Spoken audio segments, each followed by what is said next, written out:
the last thing I want to say is I'm really, really lucky because I'm going to get on an 8-hour bus ride, and I'm going to arrive in Rock Hill, South Carolina.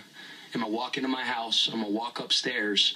I'm going to walk into 2 pink rooms, okay, with a 5-year-old and a 4-year-old laying in that pink room, with a bunch of teddy bears laying in that room. And I'm going to give them the biggest hug and the biggest kiss I've ever given them.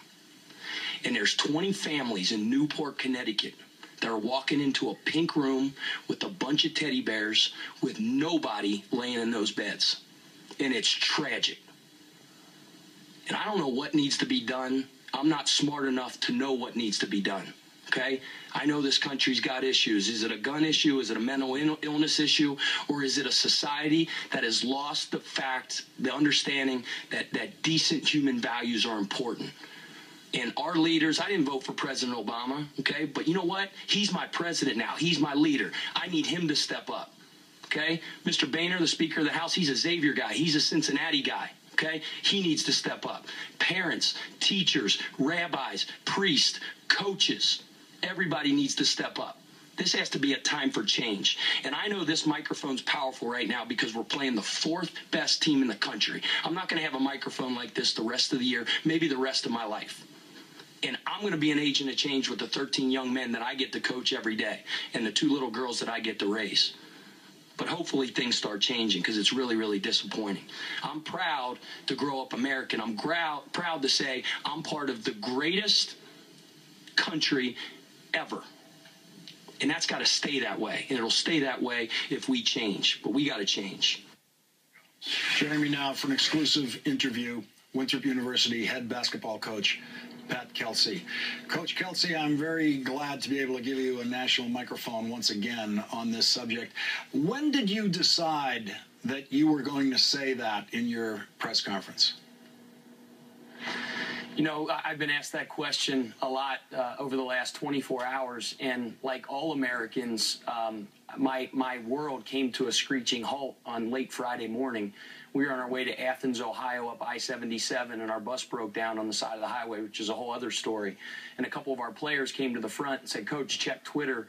There was just another school shooting." And my heart just sunk, and I'm thinking, man, not again. And you're thinking, you know, a high school or something like that, which is just as bad. Don't get me wrong. But when we found out 15, 20 minutes later, when one of my assistant coaches said, "Coach, it's worse than you think. There's 20 kids dead, and it's a kindergarten class. It's 5- and 6-year-olds. And everything came to a screeching halt. There was a shot up my spine, and I froze in my tracks, and I couldn't move. And I got unbelievably emotional. And I think the entire world, not only the entire world, but obviously the entire American public, I think, had the same sentiments I did. And it struck home, especially with me, because I have a 5- and a 4-year-old.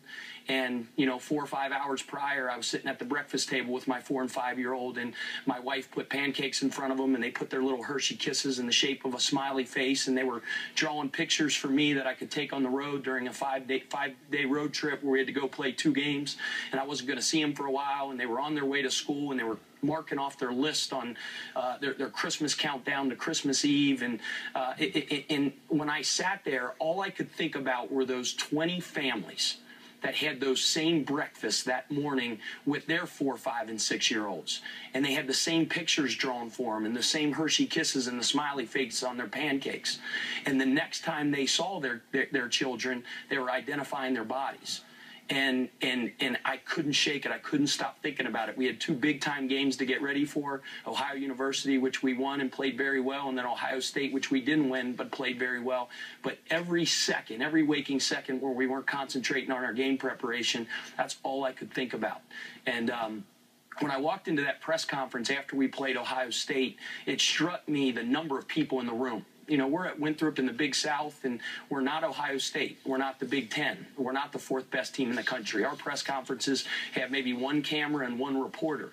But when I walked in, there was 25, 30 people in this room, more cameras staring at me than maybe I'll ever have staring at me for the rest of my life. And, you know, it struck me as they asked me about the game, and they said, you know, tell us about stopping Aaron Kraft and Deshaun Thomas, and how'd you hold Ohio State to 65 points? And I answered the question because that's my job.